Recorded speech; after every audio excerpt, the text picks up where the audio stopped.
Hey everybody, and thanks so much for tuning in today. My name is Keena Smith and this is Dawn Bear, and we're from Siesta Beach Report, and we are coming at you today from the Sarasota Underground Studios. We have creatively partnered with these wonderful guys and their whole team to bring some great information about Siesta Key to all the viewers. So with that, here's Dawn Bear.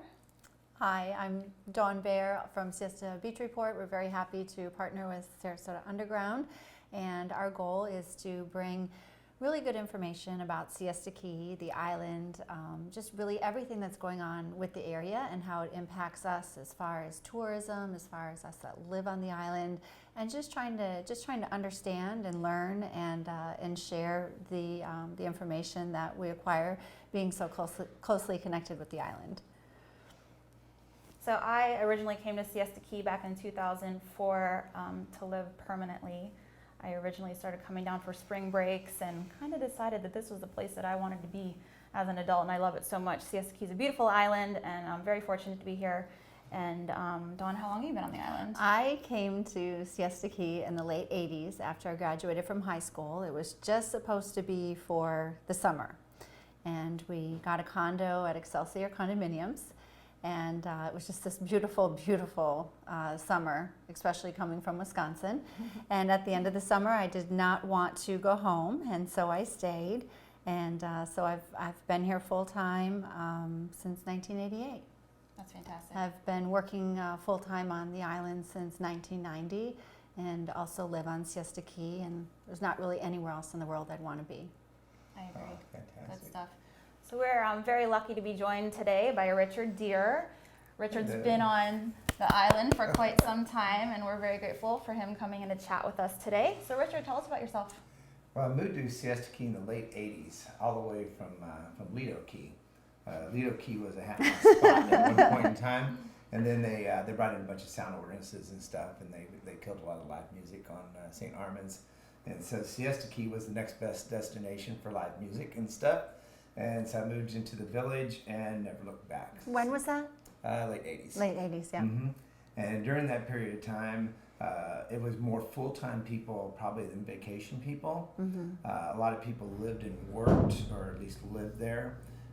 Nowadays, that's changed. There's more vacation and condo owners and homes than there are full-time people that live and work on the island, to say the least. So it's changed immensely. The one-story houses have been replaced with 3- and 4-story houses.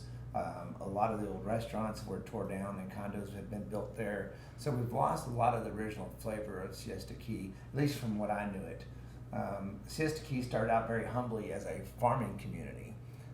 There was lots of swampy areas, lots of mosquitoes. And so the area was largely chicken farms and things that could thrive out in that conditions. And this was before the average person could afford air conditioning. Yeah. And in the 1950s, after World War II, the Army Corps of Engineers came in and drained a lot of the swamps and created most of the canals that are behind people's houses today that we boat into. Between that and air conditioning becoming more cheaper, in the 1960s, Siesta Key really started to become more of an island that people lived at and eventually worked at as well. I think it continued that way throughout the 80s and the 90s with real estate booming. We saw a lot of the places being torn down, and with the bigger condos being built along the way. And then eventually, especially this last couple of years here in the late 2000s, a whole lot of places have been torn down and the new buildings built. So there's very few single-story, single-family places left on Siesta Key. It's a magnificent place. The sand is the way it is, as most people theorize. It came from the Ozark Mountains, hundreds of thousands of years ago. And because of the crescent shape of Siesta Key, of Crescent Beach, the correct name for Siesta Beach is Crescent Beach. That's the legal name, or what it was on maps for many, many years. It deposits there because it's like a giant eddy. There's no real circulation right there by the beach like there is on Lido and Lombo, where they run straight with the current, the loop current.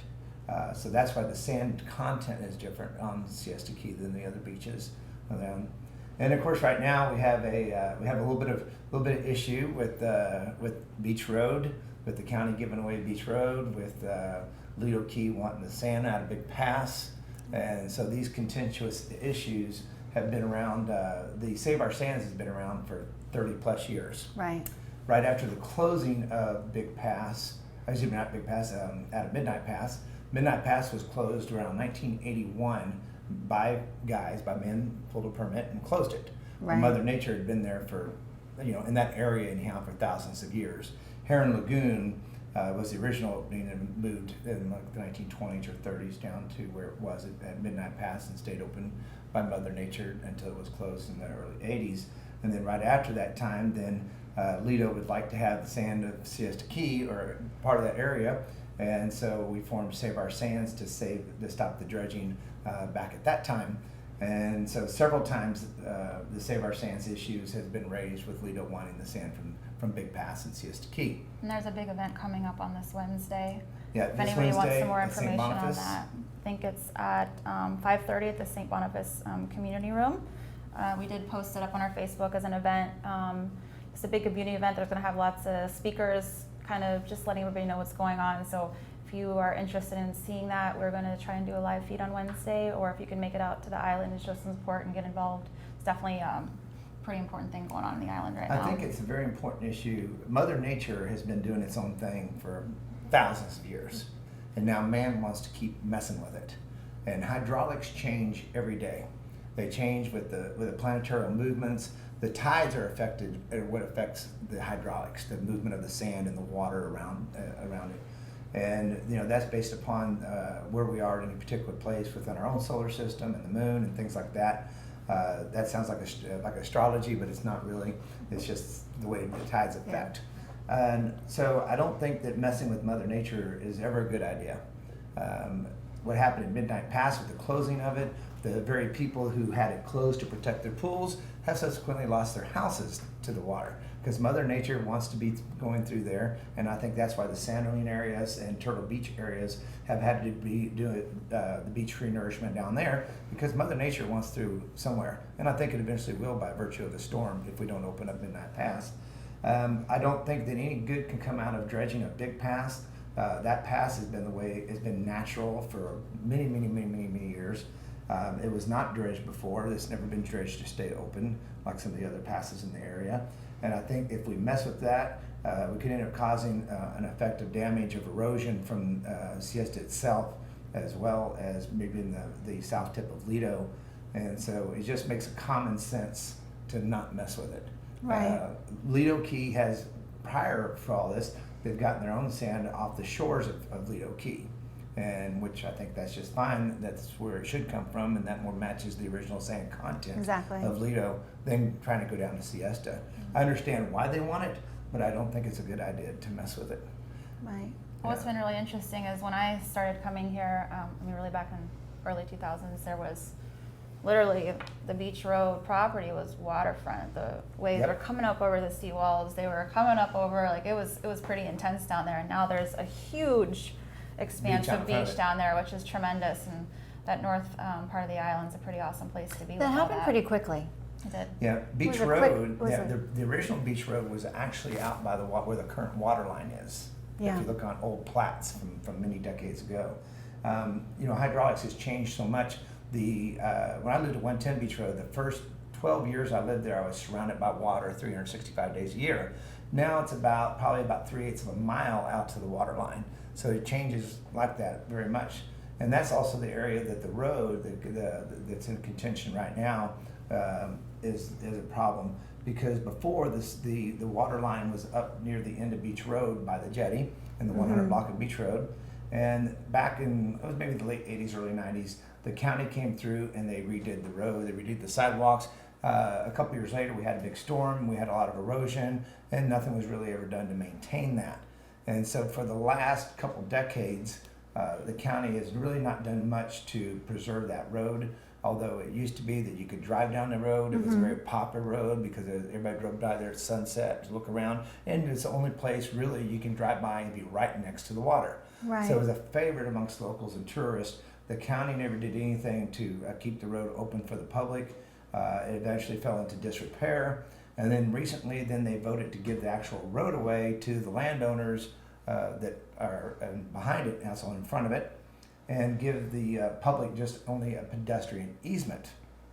So I think that's horrible. I think it violates the comprehensive plan that the county has filed with the state of Florida to not give away any public parks, right-of-ways, streets, and things of that nature.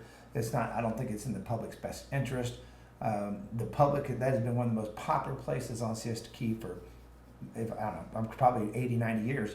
So why give any part of it away? If anything, they should have done the opposite and had redid the road to make the road look very nice and make it usable by the public, because it was owned by the public. I think probably what part of the issues are now that the county has actually given the road away to them, although albeit there's still the pedestrian easement, what I think that Mike Cosentino is trying to do is overturn that judicially.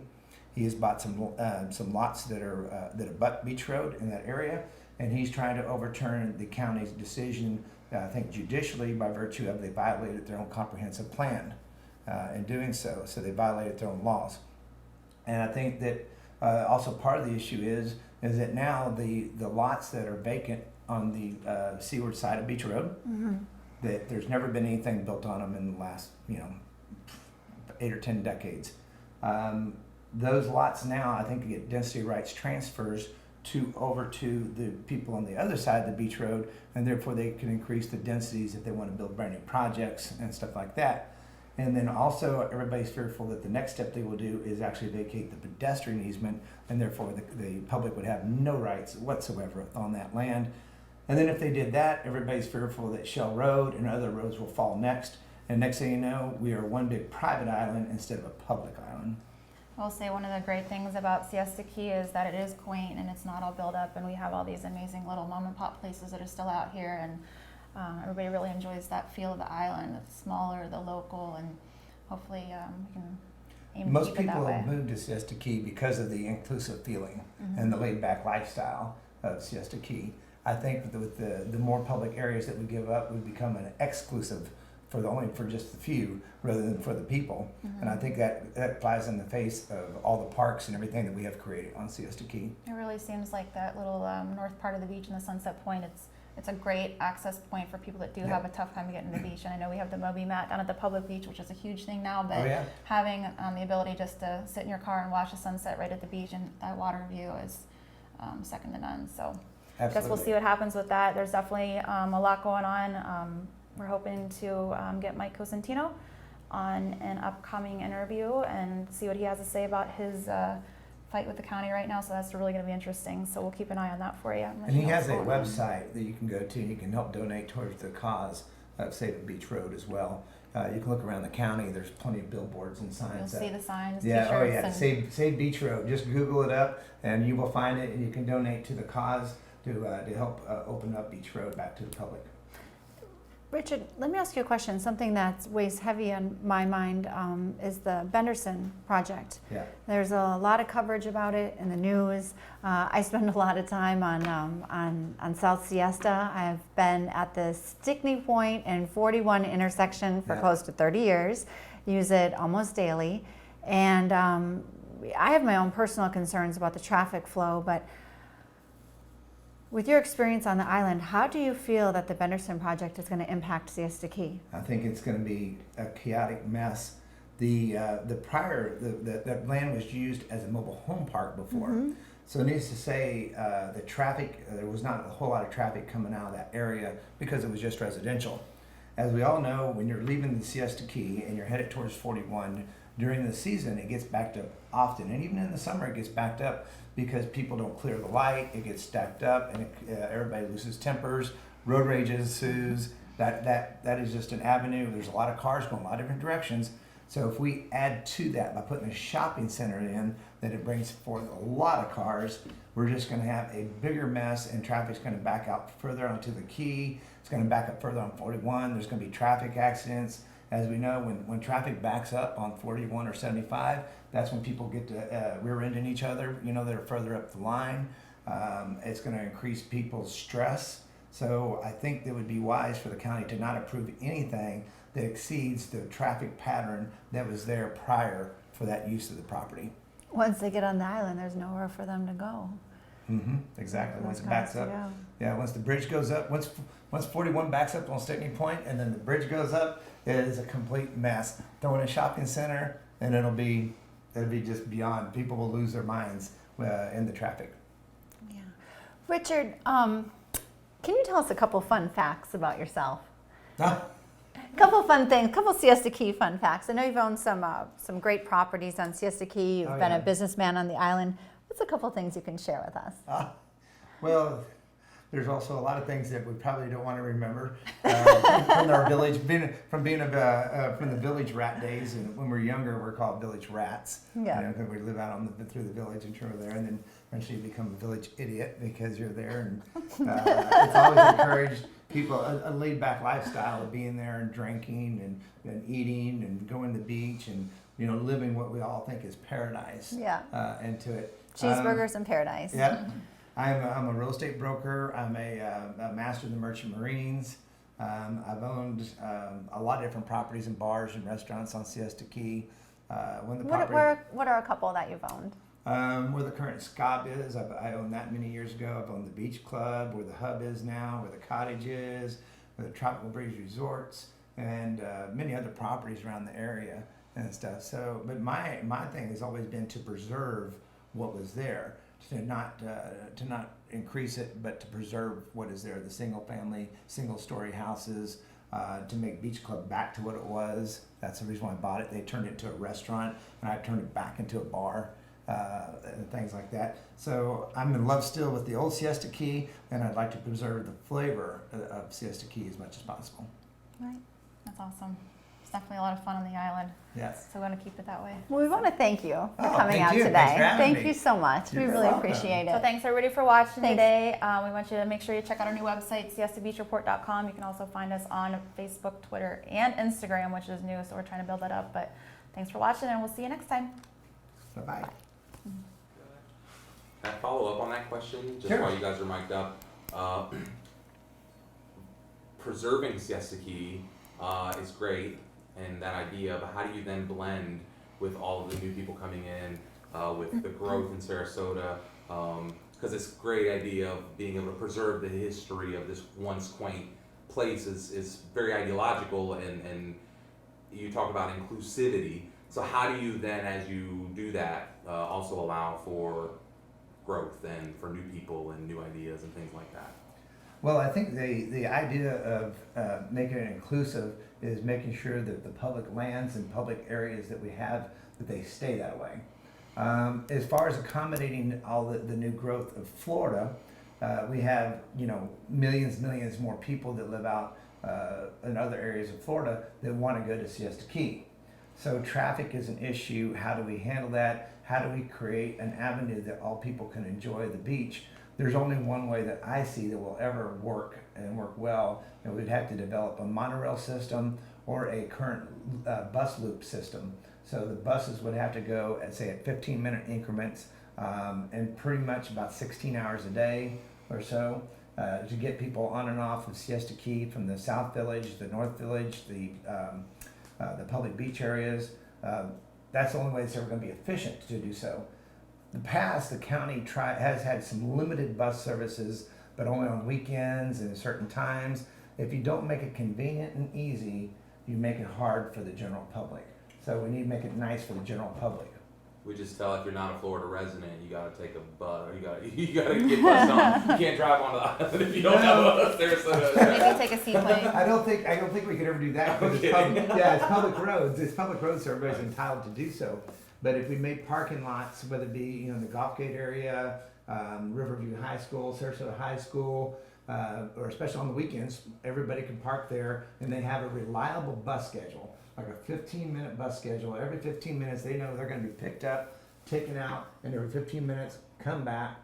People would use that. Sure. Are there any other local beaches or local areas that has anything that's actually effectively in place, like Sanibel? I've never been down. What any of you're these explaining places. to me reminds me of going skiing in Colorado. Yes. It's that's exactly what it's like. You can get off the mountain, and if you're not in a ski in, ski out, you just know that someone's going to be there to pick you up and bring you where you need to go. You don't have to worry about it. Right. A lot of the Colorado there's nowhere to park those areas, cars. as we know, the actual ski resorts themselves have very small, very limited parking, so they rely upon bus services to go out to a bigger area to do that. Yeah. And which is what we need to do. But when you're snow skiing, that bus is going to be running Yeah. past the last lift time. Yep. That didn't happen when the times that I know that the county has tried the bus systems, that, you know, in the summertime when the sun sets at 8:30 at night and it doesn't get dark till 9:30 or so, I don't think the buses were running that late. Right. And I think they run more like an hourly schedule, and that makes it very inconvenient. So I would rather take some of the big parking lot that was just created. I think that just made traffic way worse because more people just try to drive out there now. I would rather we take a big chunk of that new parking lot and make it the area where that's where the buses drop off, and then we've developed areas on the mainland where everybody goes to park, and so those buses operate on a continuous loop of every 15 minutes. I think that's the only way we're going to solve some of the traffic on Siesta Key, as well as maintaining an open flow for the general public to go out and to use the beach. Works for Disney. Yes, The that it parking does. lot's so pretty though. Or a monorail. A monorail system would be even better in my eyes. One more thing you guys might want to do is you might want to reshoot an intro, right, where you actually set up the show. So now that you know what you've talked about, you might want to reshoot a quick little intro or something. I don't know if it makes sense because how do you splice that in if you're not going to have editing? But one thing I thought is you spent like the first 10 minutes kind of setting up to it, and then the beach road stuff came and went pretty quickly. So you might want to just set the situation up. If you didn't know, the county has given away a piece of beach road. This is what we're facing. This is how you deal with it. Because I think that we kind of brushed over the specifics of it, and we got into a little meat of it. But you guys might want to set that up. And even if we just say, let's cap this to like a 3-minute little segment here, and let's just set up everything that's going on with Beach Road, what the county has done with it, as quickly and succinctly as we can do, so that maybe this becomes a separate piece of here's a little 2-3 minute piece you can share socially to remind people to go watch the full thing on the website or whatever it is, right? Okay. And so you might want to just take another stab at just real hyper focused, the problem we're facing, the situation with the county, the legal positioning that's being taken right now, right? What Constantino's trying to do, the fight and pushback, right? Maybe lay out a little bit of both of the sides, and then from your perspective, why you think it's a bad idea. Am I understanding you correctly that we'll take the video and then maybe like Keenan and I would do an intro, or we'd be maybe standing in front of the beach, say something, and then slice in the video? Is that what you're suggesting? No. What I'm saying, no. Yeah, and because we don't want to get to the point where we're trying to edit something into this. Okay. So you guys got your clip, right? You got your 20 minutes, here's the long form, right, whatever. What we're looking for now is give me just the meat of it. Give me the 3 minutes that matter about the beach road. That's completely separate. Because people might not want to watch 20 minutes to get to Oh, it. you're saying just clip the 3 minutes and just play Well, that. but So I use think that this even as. inside of there, I'm not sure you touched on all the. So use several parts of this video, is clip it and make several videos? No. They're No. gonna Separate separate re-recording video. right now. You're just Separate gonna re-record another Oh, we're gonna bit. re-record You're gonna it redo again? a 3-minute bit just about that. Oh. Just about beach You're road. just gonna lay out. Okay, guys. So we want to give you a real quick scoop on what's going on with Beach Road. If you haven't heard, the county gave up a piece of property. It's on the beachfront. It's being, overrun. It hasn't been maintained by the county. There's a battle right now between private owners of property and the county as to what's going to be the future of this property. This has already happened. This is what they're trying to do to stop it, this is why you need to be involved.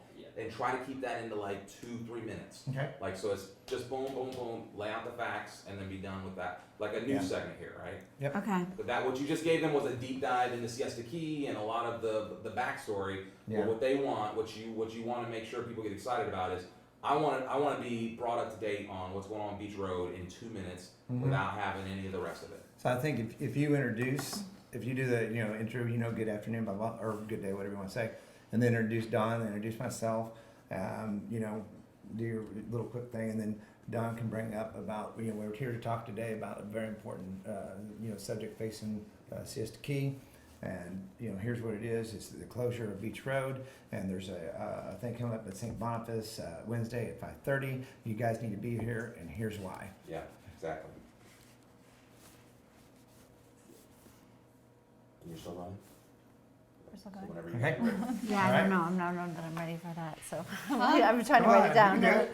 We're just gonna talk about Beach Road. That's quick. All right. Just Then about you the just beach road. introduce And if you yourself. don't- and if you Just do want, an introduction, and Yeah. then I'll take it away. and I might take a stab at that just so that we get a shot of that. So if A you stab guys- at what? at the same thing, right? So I mean, what you just said was like perfect. Like, why don't you just say it? Like you're like the rapid fire question. Like Yeah, I mean, Yeah. you're like Eminem, like, you know, Wrap it up. Well, that's so. you just 8-miled that. I mean, you don't have to hit on every single thing in the intro. You just have Yeah. to bring them in and be like, hey, we're so-and-so and Siesta Beach Report. We're here with him, and we're going to tell you everything you need to know about the beach road situation, And then just turn over and I'll do it. I'll do Okay. that in a couple minute quick. Beach Road, we're doing an initial Um, introduction on Siesta Beach Report Sure. and what we're doing. Save Yeah. Our Sands. No, we're just gonna do the beach road No, we're part. just doing beach. Oh, just Beach Road. Yeah, Okay. beach road. Yeah. Oh, because Save Our Sands is this Wednesday. Save our sins. That's Save Our Sands. Yeah, but listen, just the beach road. Yeah. just Okay. 3 minutes, just the beach road. Yeah. Here's what happened. The city gave Okay. away the property. The residents want to own it. The public wants to save Yep. it. Right? So Right. this Okay. is what you need to know about it. Here's what's going on. The county hasn't maintained it.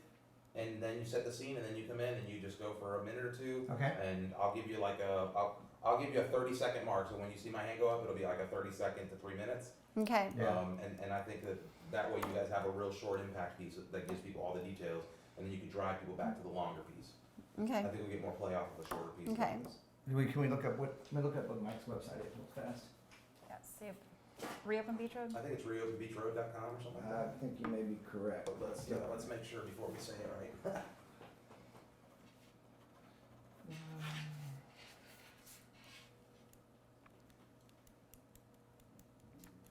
Wow, it came up fast on the Google top. Reopenbeachroad.org. .org. Dot org. Reopenbeachroad.org. Okay. And you're Stop messing animated, with my right? hair. No, yeah, and you're animated, right? Is that what I'm doing? Is that what I'm? You have to, yeah, hands up, right? People want to see your Okay. hands. Can I get a People wanna see- namaste? People want to see energy, right?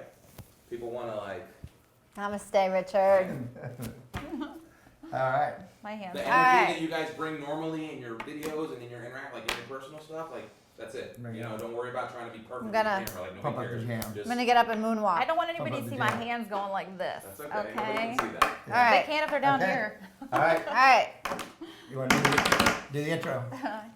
Hi everybody, my name is Keena Smith and this is Dawn Bear with Siesta Beach Report, and we are here in the Sarasota Underground studios today coming at you with Richard Deere. Hello. And there is some very important things going on in Siesta Key today, and we want to talk about the Reopen Beach Road as number one. So Richard, why don't you tell us what's going on? As everybody knows, there's a new thing. Everybody's been seeing the signs. Reopen Beach Road. The county voted to close Beach Road and give it to the residents that abut it, and only leave a pedestrian access only for people to use for the public. Many years ago, back in the 80s, early 90s, the county had redid the road. Storm a few years later subsequently washed it out. Then the county has basically done not a whole lot to it since that time. They've let it fall into disrepair. It's one of the most popular areas of the Siesta Key. Everybody drives through there, walks through it, and otherwise. But now the county has given away the road, and we're left currently with just the pedestrian access. And Mike Cosentino is fighting to overturn what the county has done. They have violated their own comprehensive plan by giving away the road, and so he is trying to judicially overturn that and to make that back to public, to make sure that everybody has the right to use it forever. So it's very important that you get out. This is a hot subject. If you don't get in and voice it onto it, the county commission. If you don't you need to go to openbeachroad.org, reopenbeachroad.org, and that'll have more about it too, that Mike Cosentino has put up to it. If we don't do it now, it'll never happen, and other roads will fall to the same problem, the same disrepair, and then eventually being given away to private people instead of being open for the public. And I know that's one of my favorite places to watch sunset and to go down in the village too. So Yes. definitely something to really keep an eye on, and reopenbeachroad.org. We have a number of roads on Siesta, like Shell Road and down even on the south end as well. A lot of roads that people have used for decades and decades, they're threatened of being shut down and going into private hands. This is the first road. It probably won't be the last road unless we all make a stand now. And that would just leave us with the Siesta Key Public Beach as the only spot that you are able as a tourist to go on the beach otherwise, unless you're staying in a hotel. Well, no, we have the other access points on there, Turtle but that was the only place that you could drive along and see the water and see the beach. So if you had somebody that was crippled or elderly or otherwise, you've always been able to drive them down there in a car to where they can sit, they can see the road, they can see the beach, Well, we're losing that. And so that's what upsets me so much, that people that are disadvantaged cannot now take that into enjoyment because the county did not maintain the road, and now they've subsequently given it away. Island privatization at its worst. Yes. So, everybody, reopenbeachroad.org. Check out the website for sure. It's definitely a big cause and something that's really important for island life right now. So check it out. Email and call your county commissioners. That too.